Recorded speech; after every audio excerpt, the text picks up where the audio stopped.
तूफान का जज्बात कहें या सीने में आ रही हिलोरें कहें या मजबूत बाजुओं के फड़कने को कहें, ईश्वर कृपा है। इंशाअल्लाह कोई हमें दिक्कत नहीं है। शुरू से लेकर अब तक लगातार हम 4 बार विधायक रहे। 3 चुनाव रानी देवयानी जी ने जीते, 7 चुनाव एक क्षेत्र से जीतने वाला अकेला नेता हूं उत्तराखंड में। और रही बात 2022 की, अगर मेरे पैर के लिगामेंट्स न टूटते, मैं 2-2.25 महीने बेड पे न रहता, तो 5वीं बार रानी देवयानी को विधायक बनना था। बहुत बड़ा वोट मिलने जा रहा है। समाज का हर वर्ग अपेक्षा कर रहा है कि 4 साल में कोई कार्य नहीं हुआ। डिससेटिस्फेक्शन बहुत है लोगों में, लोग परेशान हो रहे हैं और हमसे ही आशा की किरण और उम्मीद लगाए बैठे हैं। कानपुर से भाजपा के निवर्तमान विधायक कुंवर प्रणव सिंह चैंपियन इस बार नए जोश और उत्साह के साथ सक्रिय नजर आए। गणतंत्र दिवस के अवसर पर उनके कैंप कार्यालय पर ध्वजारोहण किया गया, जिसके बाद राष्ट्रगान हुआ और केक काटकर कार्यक्रम को उल्लासपूर्ण माहौल में मनाया गया। इस मौके पर बड़ी संख्या में समर्थक कैंप कार्यालय पहुंचे और फूल माला व मिठाइयों के साथ कुंवर प्रणव सिंह चैंपियन का जोरदार स्वागत किया। कुंवर प्रणव सिंह चैंपियन ने कहा कि वर्ष 2027 के विधानसभा चुनाव पूरी मजबूती के साथ लड़ा जाएगा। कानपुर की जनता ने मन बना लिया है कि इस बार उन्हें विजयी बनाना है। प्रधानमंत्री नरेंद्र मोदी की नीतियों से प्रभावित होकर जनता भाजपा के साथ जुड़ चुकी है। युवाओं में खास जोश है और सभी वर्गों का समर्थन भाजपा को मिल रहा है।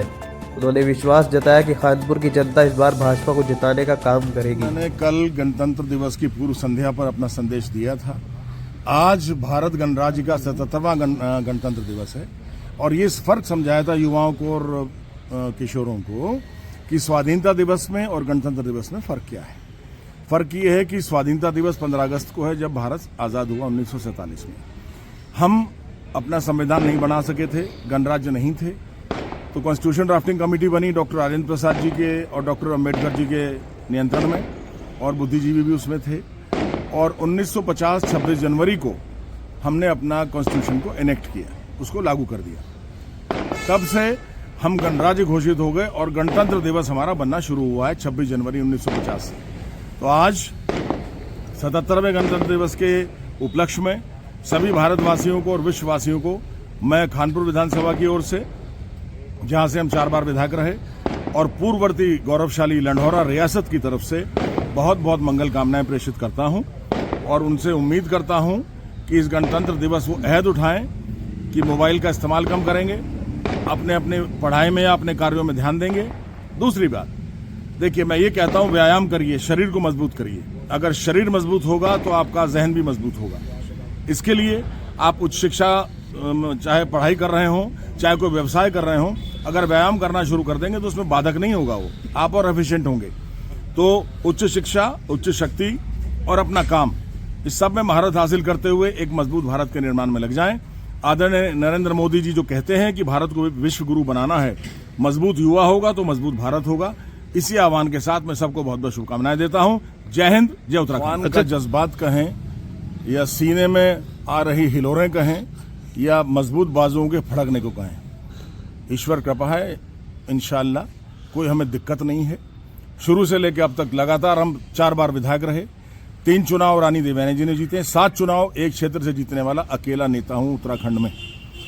और रही बात 2022 की, अगर मेरे पैर के लिगामेंट्स न टूटते, मैं 2-2.25 महीने बेड पे न रहता, तो 5वीं बार रानी देवयानी को विधायक बनना था। कहूंगा कमी हमारी, देखिए जनता की कभी कम गलती नहीं होती, गलती नेता की होती है। हम जनता के बीच नहीं जा सके, हमारा पैर टूटा हुआ था, लेकिन इस बार उस कमी को पूरा कर रहे हैं। 2024 में जो संसदीय चुनाव हुआ था, उसमें जो व्यक्ति यहां से विधायक बने हैं उनको तीसरे नंबर पर लाके खड़ा कर दिया, 30,000 वोट से हराया। 16,000 वोट जो विधायक हैं यहां से उनकी कानपुर विधानसभा में आई थी, और 46,000 वोट त्रिवेंद्र रावत जी भाजपा कैंडिडेट की हम लाए थे अपनी मेहनत से। तो 30,000 वोट से हमने 2 साल में हरा दिया और आने वाले समय में 50,000 वोट से उनको हराएंगे और हमें बहुत बड़ा वोट मिलने जा रहा है। समाज का हर वर्ग अपेक्षा कर रहा है कि 4 साल में कोई कार्य नहीं हुआ। डिससेटिस्फेक्शन बहुत है लोगों में, लोग परेशान हो रहे हैं और हमसे ही आशा की किरण और उम्मीद लगाए बैठे हैं। देखिए करने वाले तो ईश्वर हैं, लेकिन अपने कर्म में हम कसर नहीं छोड़ रहे हैं और आगाज से अंदाज लग जाता है, इस बार निश्चित रूप से आप विजयी हैं।